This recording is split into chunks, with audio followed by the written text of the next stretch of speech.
Guess we can just go live.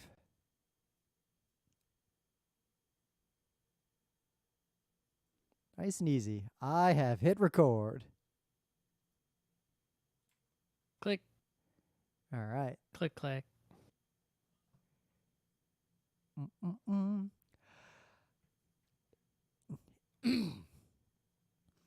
It's Thursday, August 3rd, 2023. I'm Rim. I'm Scott. And this is the GeekNights Book Club. Tonight we are talking about This Is How You Lose the Time War by Amal El-Mohtar and Max Gladstone.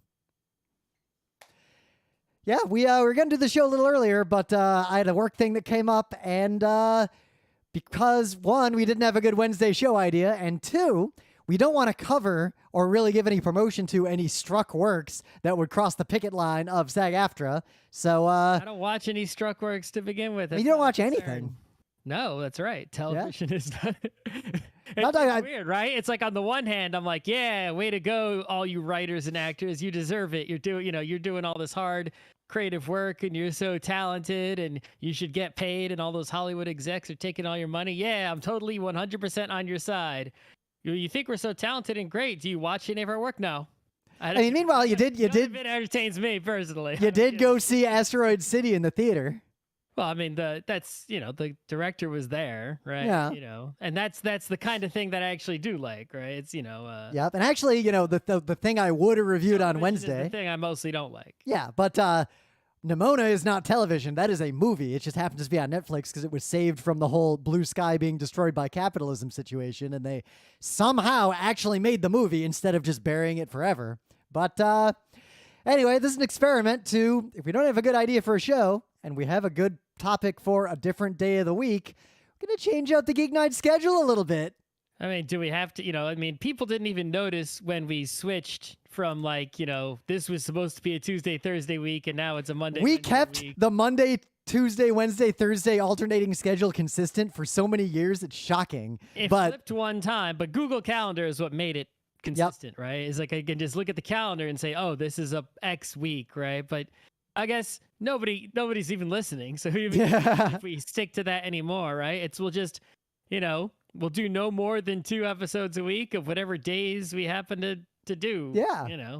They're the listener and the listener. We got 2 right now. 3. A third one appeared in the live stream, at least for the book club. With two sock puppet accounts. Well, it's tricky because the book clubs definitely get the lowest engagement of anything we do. That's why they're the most necessary. People ain't fucking reading any books. Yeah. Good or bad, read a book. Jesus. It's like, What bothers me the most is they don't even have a super long tail. Like, people read the book and come back to it. We're going to keep doing them because I like doing them, but you guys got to read.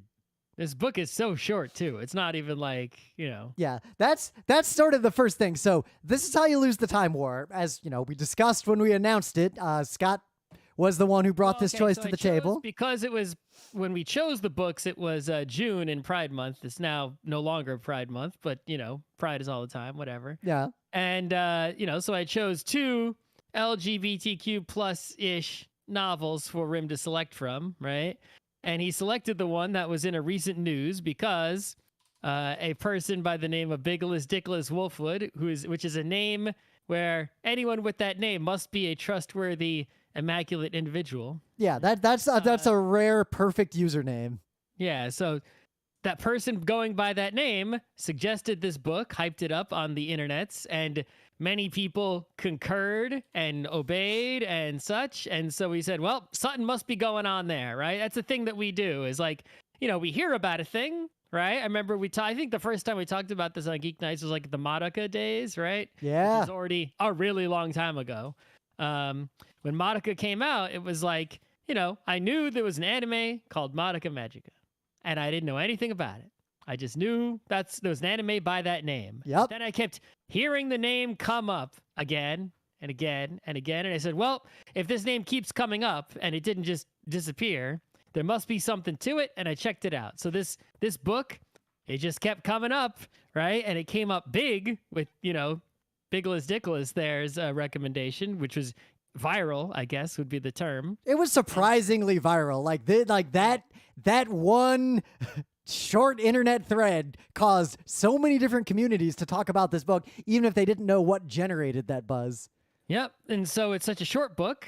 I made it one of the two choices. Rim selected it. Yep. Not the other one. And it was we read it to see what the hype was. And so here we are.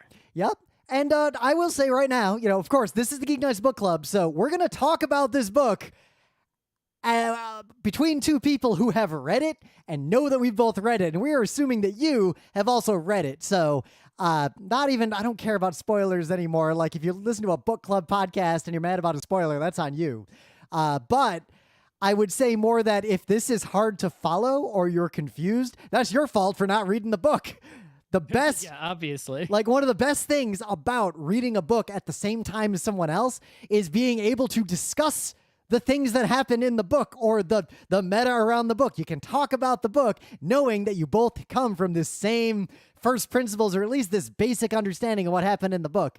As we saw way back when our entire collected crew kind of read the Prince of Nothing books around the same few years, and thus it just became this ongoing, constant conversation.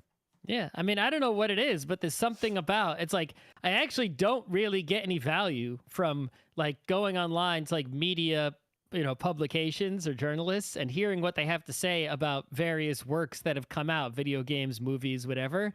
But if I've already seen the work in question or played the game in question, suddenly what they have to say is like, yeah, I don't care what some nerd said about Evangelion before I saw it, but after I saw it, I weirdly really wanted to hear what nerds had to say about it. Right. I don't know what that is, but it's like, this book, thankfully, this is a podcast. So if you gain any value from this for some strange reason, if you read the book at any point in the rest of your life, this will still be here waiting for you. Yep. To listen to. So I liked it. It's not a perfect book. Some of the hype was justified, but also some of the hype was, I feel like some of the hype came from people who never read like a Bradbury at any point and like have never encountered this kind of science fiction before. I mean, I think I'm in agreement in that, I was disappointed.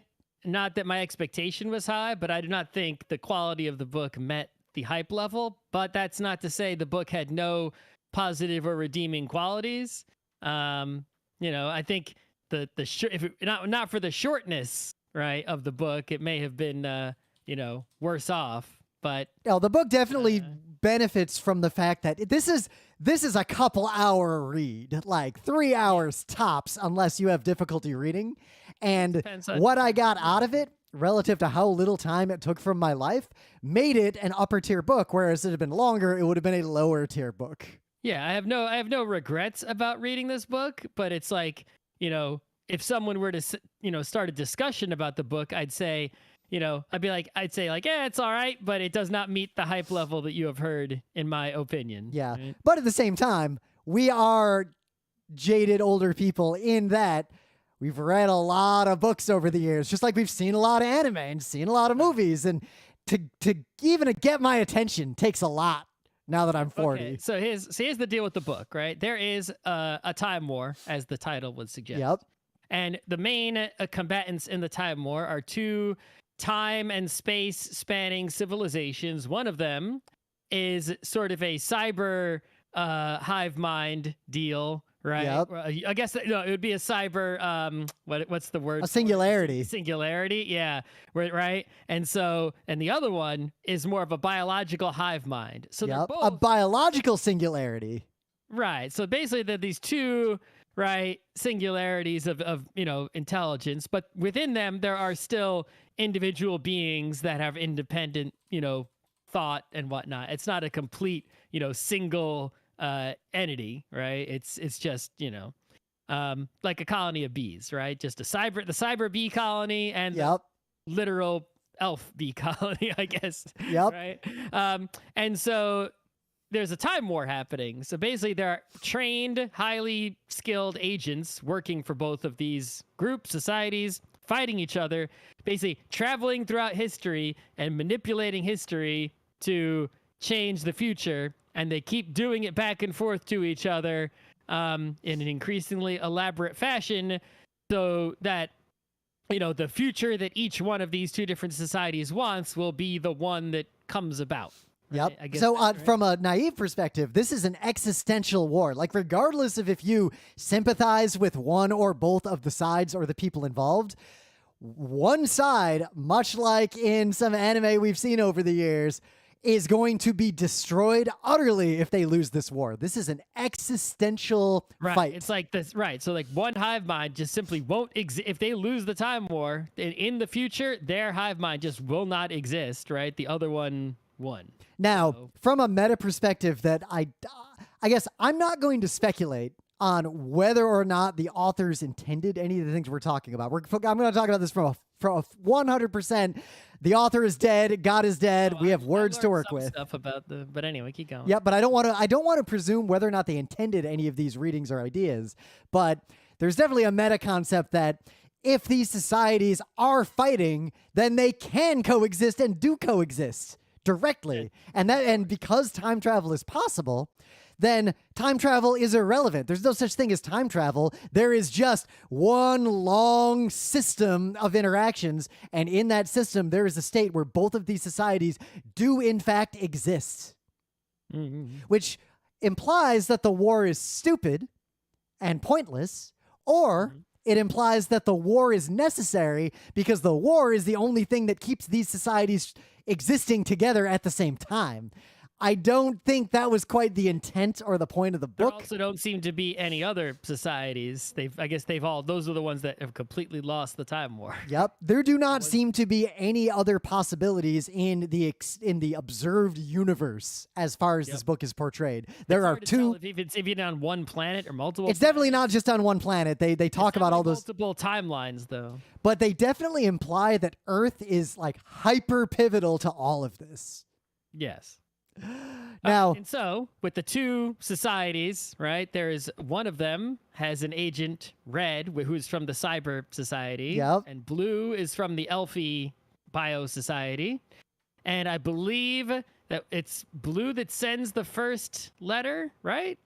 I had to keep looking this up like every time. that is actually a hard question to answer, sort of, because it's a time travel story. And of course, there's a Final Fantasy I Garland-style time loop that occurs. And as a result, Red initiated the situation Blue was in that led to Blue writing the first letter down the road, is what I would say. Meaning, Right, but at the who wrote the beginning of first the letter book- is an impossible question to answer. Of course, but at the start of the book, right, it is the word for it was what? Is it epistolary? Yeah. I keep having to look up this work, right?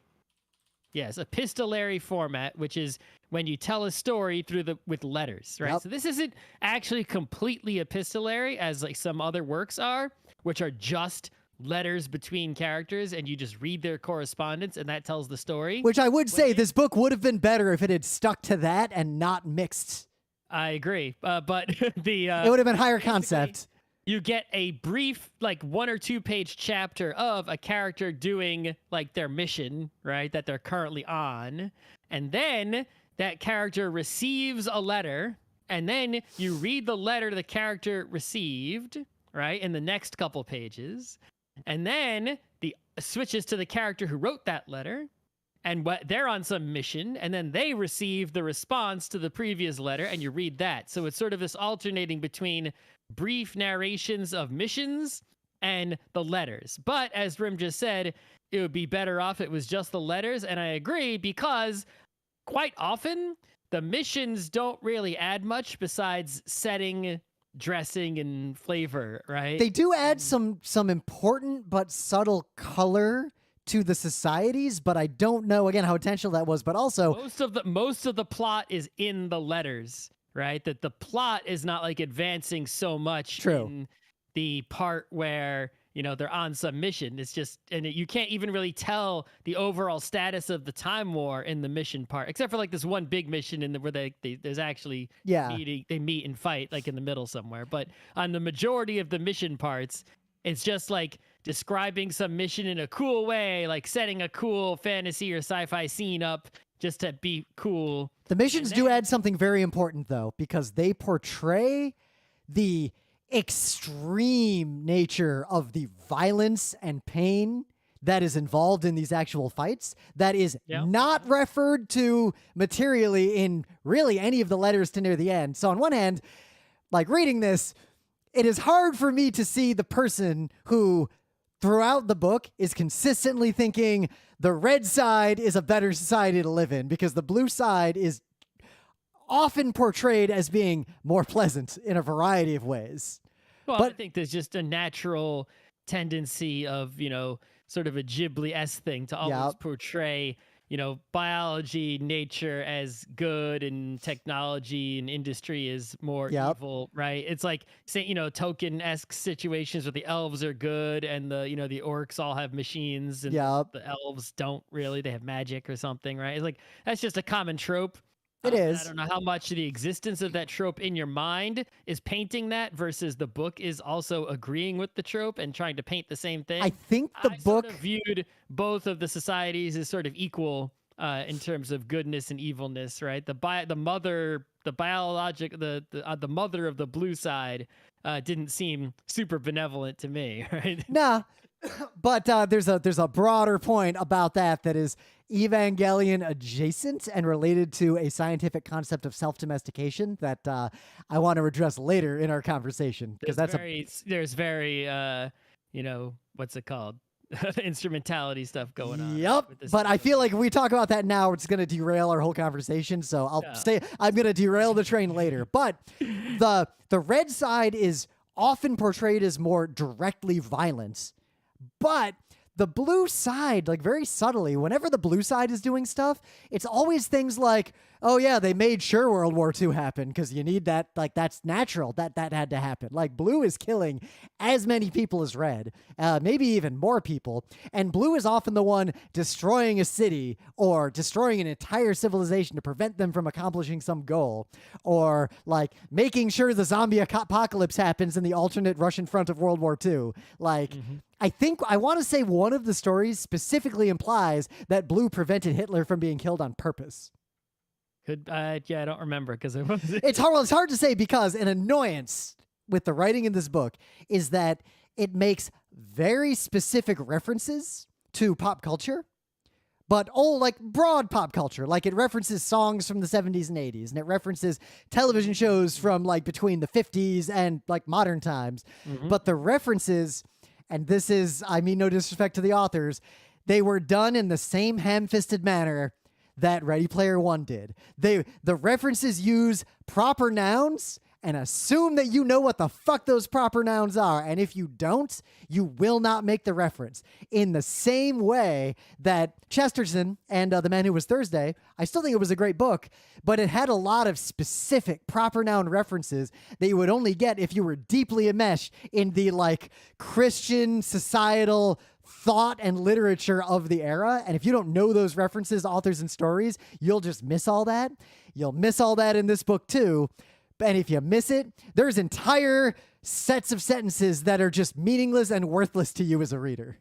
So the other thing that bothered me, right, is that, you're alternating between red, blue, right, Yep. as you go throughout the book. And I learned, so I don't know how true this is, but it's, someone said it was from like interviews, or so it's like, it seems like I have no reason to disbelieve that this is true, is that the two authors, one was writing the red and the other author was writing the blue. And so you would think them two authors being two different people, right, would naturally have like a different voice in the text, right? And especially when they're writing different characters.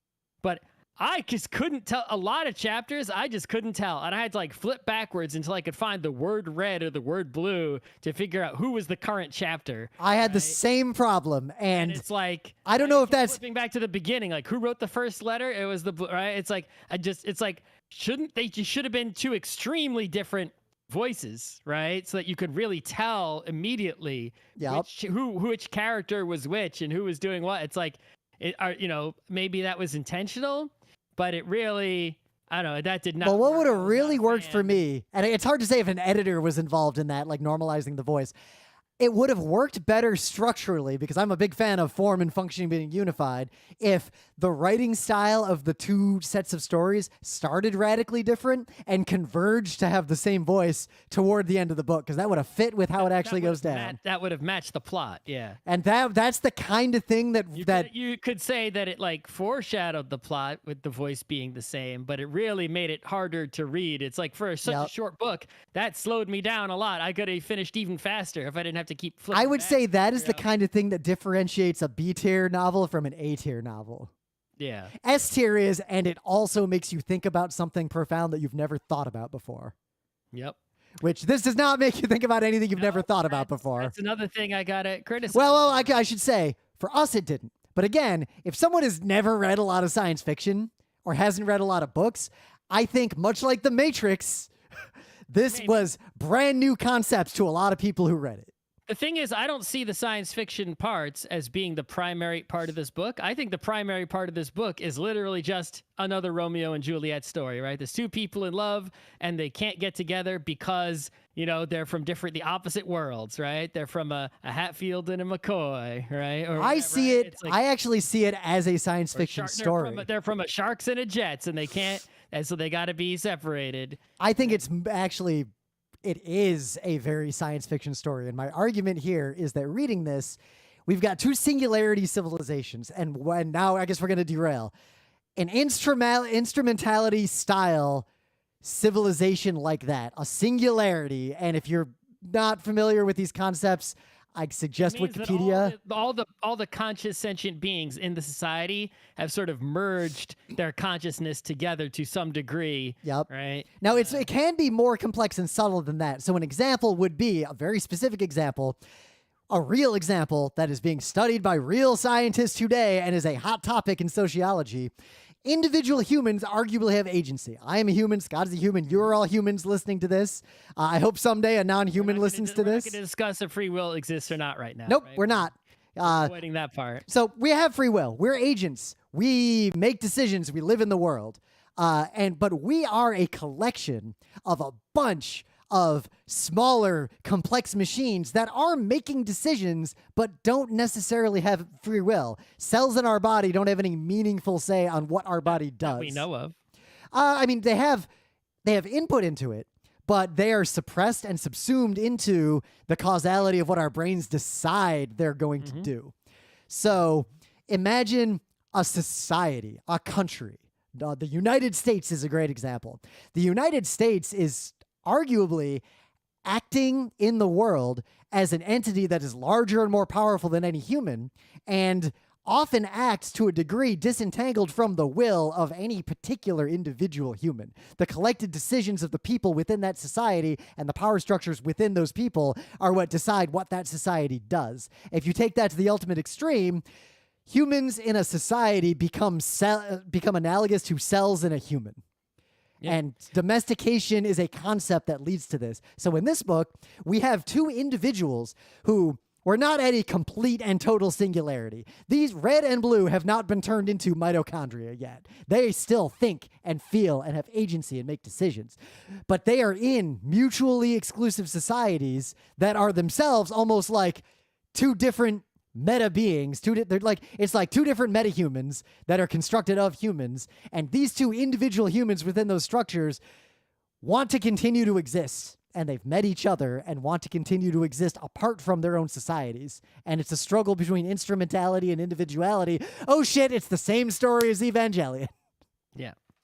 But yeah, it's a Romeo and Juliet story, right? They start writing each other. The initial letters, between each other are very antagonistic, right? And if they're trash talking, like, yo dog, you can't beat me. Right. And then they, surprise, they fall in love. And it's important to note that they are clearly both women. This is a lesbian love story. Yep. Right? And I think for a lot of people, unsurprisingly, right, that's a major selling point, right? It's like, if you're an LGBTQ plus person, right, many that I know It's like whenever they get any representation, like fucking anywhere, Yep. they're like just so happy. I would just say about it. anything, any work that doesn't center the archetypical societal Does it, male or does it, experience. like leave it to vagueness, right? They're Yep. like, no, this is absolutely right, and in fact, this was optioned for television. I think I don't know if it'll happen. This could be adapted into a TV show or a movie pretty well if you loosely adapted it. Right, but they said it's on Wikipedia. It says that the genders of the characters in any such adaptation are not up for negotiation. Right, That is important because you know what else did that? Steven Universe. Right, so it's like, this is all in on being, explicitly gay, right, big time. So there is an allegory within this that I think is very poignant to current society as well. Take, for example, the current war between Russia and Ukraine. Nations can be at war with each other, but think about in all of history, like in World War I with the Christmas truce, the individual people fighting that war are separate from the societies that are fighting that war. And these are two soldiers who meet each other on the battlefield. And while they may have a lot of reasons to be sympathetic toward and fight for the societies that spawn them, they also don't have any particularly good reason to fight between each other as individuals, which is a classic. Other than that, their orders, make them, right? Because they're not quite just like soldiers on a battlefield. It's more like James Bond and the enemy agent, right? Where they're like directly against each other and they're like such high level agents that, fall. But they are soldiers on a battlefield, just at a different level with a different set of tools. In the same way that during World War I, if two people are just infantry in two opposing armies and they fall in love, it's like that's not really a huge scandal. Where like if you're a real like a CIA agent and you actually get it on with the Russian agent, like for real, it's like. Yeah, that's going to be like treason level, right? Whereas if you're in the infantry in Ukraine and you're in love with someone from the infantry in Russia, that's not really treason. But I think it's more it's not great, but it's not. I guess what I want to focus on more is this idea that there's a very human sentiment and a very human emotional problem around societies will have conflicts that are separate from and independent from the individual people that comprise those societies, and the people lose a lot of agency in terms of how they navigate those conflicts and fight them with the weapons available to them because, we talked about another book a long time ago, Use of Weapons. This is a book of two people passing a chair back and forth. I mean, you could also, if you look further into the LGBTQ angle, right?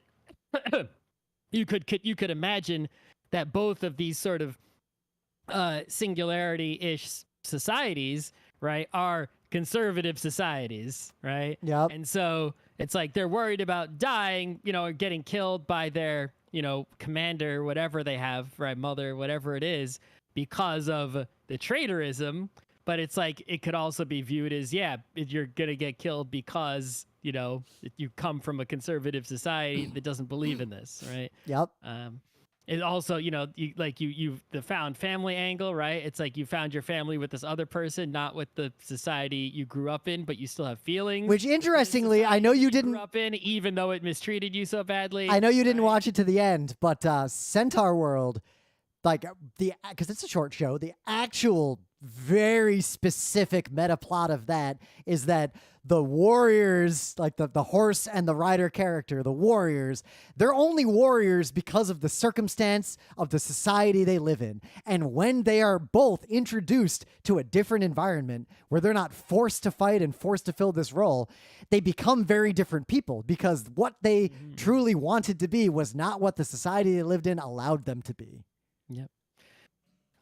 So a completely separate thing, the thing that I actually liked the most about this book of all things, right, is that there's a particular feeling, at least I've experienced this feeling, I'm sure other people have as well, of when you're communicating with someone you care about, right? Yep. You want to hear from them, right? But you don't hear from them often, right? And you're awaiting hearing from them, Yep.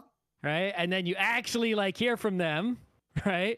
It's like, oh, right. And then it's like that this book encapsulates that feeling I think maybe better than any book I've read. I think back to ancient times when I would be in like high school and ICQ was open. And certain people on my contact list, I was a high school kid and I was a nerd, were people I might have had some affection toward that I didn't talk to that often. And when certain sounds played on the computer, that meant that one of those people who has not reached out to me in a while has sent me a message. And that's it. That feeling is embedded in my soul from the year 1997. Yep. And so in this book, right, it's like, these characters, it's like, once they're in love, it's like they're waiting so hard to get a letter, right? And then it's actually kind of fun. I think the way the letters come, it's always like, yes, the person put the letter in a gust of wind, and that way their own societies would never detect that, but they somehow they knew the other person would be there at that moment to feel that gust of wind, know that it wasn't a normal gust of wind, and find the message in it every single time. They never missed. Yep. Right? It's like, and it's like it must have just been fun to come up with all the different ways to deliver the message. Right? Yep. And it was fun to read them, and it showed, I guess, how strong of their secret agent powers were, that they could pull that off every time. Though along those lines too, from the beginning, like before I got to the end, because it's a short book, my first suspicion was that red and blue are in fact the same person, and the time travel loop, like it is the same person end to end. And that is almost true, actually, when you get to the end, but not in the way that I expected it to be. My second guess was that the seeker that was following Red around, I assumed that was one of the two of them, but I wasn't sure which. And I was right about that. That's what I thought also, and we were both right about. Yeah, it made the most sense, and I felt like it was foreshadowed by the first letter that was titled "Burn Before Reading," because the messages get burned before they're read by the seeker every time. Yep. But yeah, so there's this seeker character who's basically, after every letter is read by the recipient, the seeker, right, just sort of eats it and like gobbles up the remains.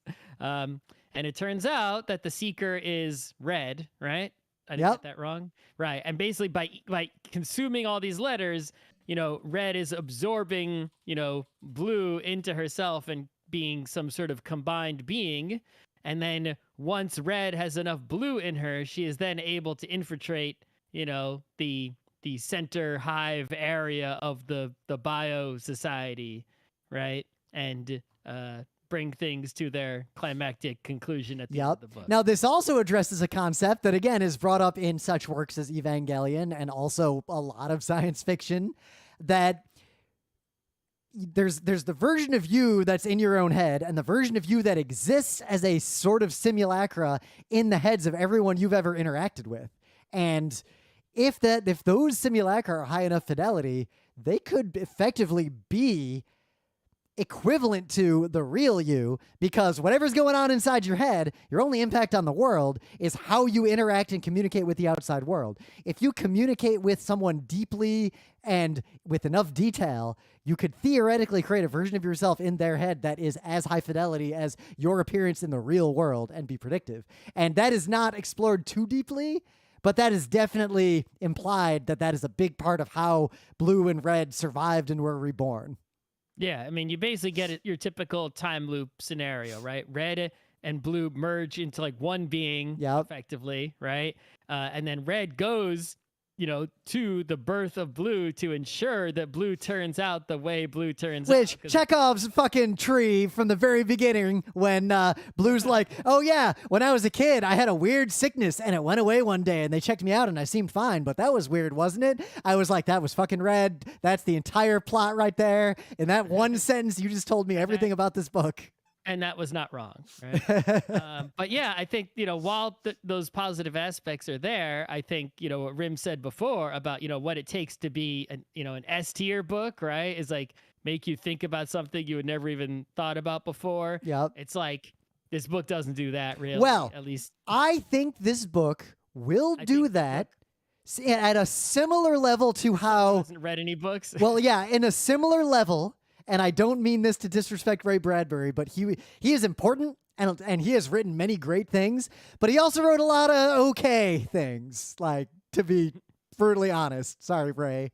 But I feel like it was about the same level of the average or median Ray Bradbury short story in terms of introducing a concept to someone who may have never encountered it before. So if someone has never read any Bradbury, and this is the first book of about that level they read, I could see this introducing a lot of really important concepts. Right. If I'd read this book when I was a kid, and then later in my life I read some of the lower tier Ray Bradburys, I'd be saying, wow, Bradbury, this didn't tell me anything new. I didn't learn anything from this short story. Well, the other thing is that whether you learned anything or not, right? Is anything in this book? I didn't consider anything new that I hadn't already considered. Nothing in this book is really abstract, right? It's not. There's no questions of like what happened. It was all literal. Like this is what happened, right? It's fully explained, right? Just like the Christopher Nolan movies, right? He's hot right now again, Yep. right? It's the same reason I don't like his movies as much as everyone else. Well, I guess It explains everything. That is what sort of bothers me, in that it raises this idea of instrumentality and self-domestication and hive minds, but it doesn't interrogate that aspect deeply enough. It interrogates the relationship more. Right. Well, it's fine to interrogate the relationship, but like, what did it have to, what is its argument? What's the argument that it's making about either the love story or the sci-fi story? It's like, I don't think it is making an argument. I think it's just literally telling this story. And it's like, there is no argument to be made. It's sort of like, here were these characters, they fell in love. It's like, what does this have to say? It could be arguing that if a sentient entity... Love conquers all. That's what Romeo and Juliet said, the same thing. It's like, if a sentient entity believes it still has agency, it should fight to retain that agency rather than being subsumed into a meta structure like a society and being dissolved into a full singularity. That arguably the sentient or sapient actor has a vested interest in remaining sapient, even if that is to the detriment of the greater, and I'm making quote fingers, thing that it could create as society. Humans forming a singularity will arguably destroy a lot of the things that individual humans enjoy about being alive. Yeah, I think it's definitely leaning harder on the love conquers all, which is not a wrong message, right? Or a bad message. It's just not an interesting one, and it's made in like half of books ever. It's like, See, I think it does make this bigger point. I just don't know how intentional that bigger point is, because a slightly more eloquent, like elegantly written story would have been a little shorter and would have really woven what is the argument it's making about singularities and instrumentality into that story. The fact that that is there but not interrogated itself deeply is what leaves me slightly unsatisfied, because Evangelion, and I'm not saying Evangelion is the pinnacle of instrumentality works, but many works have explored that concept more deeply and forced me to give it more pause. This book did not at any point give me any significant pause. I was not paused by anything. It was just like, yep, that happened and that happened, and the end. So I guess if this book blew your mind, go read 5 random Ray Bradbury short stories. They're like 7 pages long, some of them. Go read something longer. Yeah, but just read some Ray Bradbury, and I'm just curious your thoughts. If this book didn't blow your mind, then, I don't know, I guess you're pretty well read. No, maybe. But yeah. Well, okay. So do we have anything else to say about this book? I actually don't have a lot else to say about it. It's really short. I mean, how else could we? Yeah. To get back to the beginning, because traditionally, whoever's turn it is to bring the 2 offerings, the 2 options for the next book club, has to bring them to the table. And you said something very important at the very beginning. Why did you put this book on the list of 2? Because, not just because of pride, but also because you kept hearing about it. So there's a book you kept hearing about. So my 2 options for the next book club book are 2 books that in the last 6 months I have been hearing about repeatedly in more than 2 of my social circles.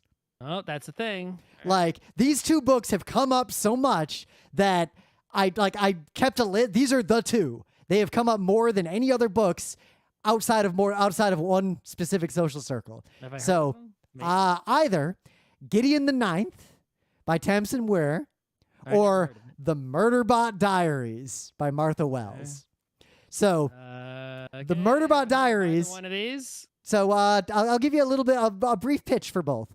The Murderbot Diaries is sci-fi.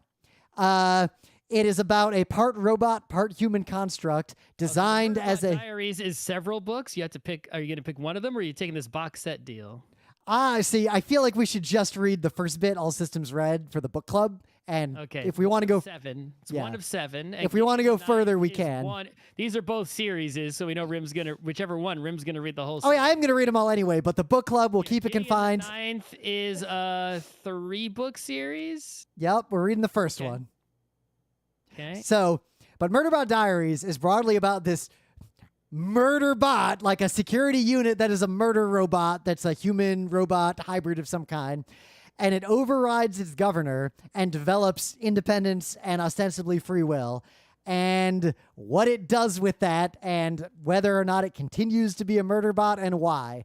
And this book has come up in surprising conversations among people I consider to be very smart that I am friends with. And I am very interested to see if this book lives up to some of the assertions I have heard about it from people you and I both know and trust. Gideon the Ninth has just come up over and over and over and over again. When I finally looked up what it's about... The first line of the description on the internet says, the Emperor needs necromancy. Oh, in the star system Dominicus, necromancer needs a swordswoman. There are 9 planets. Each of these 9 planets is home to a great house, like Dune style, that practices its own school of necromancy. I see that. What it's also Locked Tomb series. Space. And each book is Someone the Ninth. So the second book is Harrow the Ninth. Yep. And the third book is Nona the Ninth. So space necromancy. Already, I am down, but I can't say that would be good. But space necromancy. So here's the rub. Gideon the Ninth was named one of the best books of 2019 by all of NPR, Vox, the New York Public Library, Wired, Polygon, Bustle, Paste, Book Riot, and Gizmodo Australia. Okay. That is a list.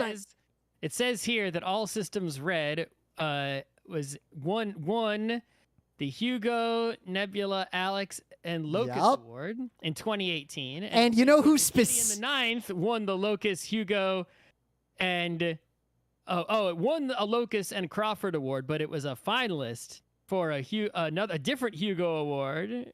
Oh, I got even more for you. It was a finalist for 2 different Hugo Awards, a Nebula, a Dragon, and a World Fantasy Award.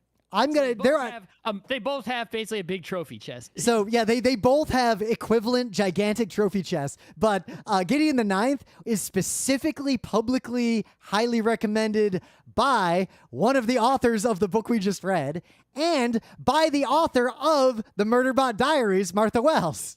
Okay. So there is a big confluence here. I have a feeling it seems likely we're going to read both of these. I feel like that's true, but you have the unenviable task of deciding which of these reread as the next book club. Well, I'm looking here at all this data. You don't have to decide right now if you don't want to. No, I think I could decide right now. I do like the idea of trying to force the decision at the end of every book club. It's more fun that way. So, I like a necromancer and I like a murderbot, right? Yeah. Okay. And they're both, it's like, oh, should I eat this steak or the other steak? Oh no. Yeah. It's like, but yeah, so according to on the one hand, well, I think, if it's hard to compare the quality levels, right? We can't be looking at that, right? Yep. And we can't really be comparing how cool is necromancy versus how cool is murderbots, because space necromancy and murderbots, that's equally cool, right? Yep. We can't compare that. And they both have a pile of awards. We can't use that to separate it. They both have a 4.2 on Goodreads. Can't separate that. Nope. One of them has 14,000 ratings on Amazon with a 4.5 score. The other one has 40,000 ratings on Amazon, which is a lot more ratings, but a 4.4 score, so 0.1 less. I think the separator is going to be that one of these books with Kindle Unlimited is $0. Oh. So I don't have to go to the library or pay money. And the other one on Kindle is a mere $2.50. Considering I am ambivalent between these books, not in that I don't care, in that I find them equally compelling, That's better than a coin flip. That's how you're going to choose. Right. So the $0 book happened on Kindle Unlimited for those of you who, I guess, use Kindles. For everyone else, just go to the library and it'll still be $0. Is the Murderbot one. It is $0. All right. Then the next Geek Nights Book Club book will be The Murderbot Diaries, All Systems Read by Martha Wells. Read for free. Library or Kindle. All right. Easy show.